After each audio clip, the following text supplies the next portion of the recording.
Nandito pa rin po tayo sa Our Lady of Mount Carmel Shrine sa Quezon City at kabilang po sa mga nakiramay sa pamilya ni Kuya Germs, si megastar Sharon Cuneta. Malaki raw ang tinatanaw niyang utang na loob sa kanyang ama-amahan na niwala sa kanyang kakayahan nung baguhan pa lang siya sa showbiz. Hindi napigilan ni megastar Sharon Cuneta ang humagulgol kanina nang bisitahin niya ang burol ng kanyang ama-amahan. Tsaka napakasakit sa akin kasi dahil hindi na ako gumagamit ng telepono ko eh. So tumawag siya na manager ko dahil gusto niya akong batiin ng birthday ko. And birthday ko nga, wala namang naganap, tumaan lang mga pinsan ko ng 3 na soto kasama ko tsaka yung binas kong best friend.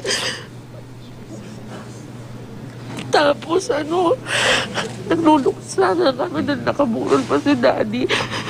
Hindi ko siya natawagan ng late ko na nalaman. Sabi ko, tulog na. Tapos pala, iiwan niya na ako. Drained na ako physically, emotionally, mentally. Siyempre kasi mahal ko yung tsaka kabababang luksa ko lang sa mami ko. Last year lang siya. Tapos, that was January 8. Kaya laking gulat ko. The next day ba? Si Tatay Germs ko naman. So talagang pagod na pagod ako sa kakaiyak na nawawala ng malas sa buhay. Malaki ang tanaw na utang na loob ni Sharon kay Kuya Germs at hindi lamang daw ang mga napasikat niya ang natulungan ng master showman.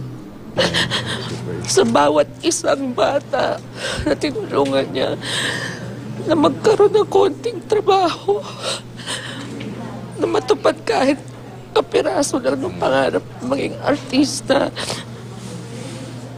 Siguro nakakatulong siya nun sa pamilya, kaya hindi lang yung kung bibilangin mo ilang artistang natulungan niya, kundi yung lahat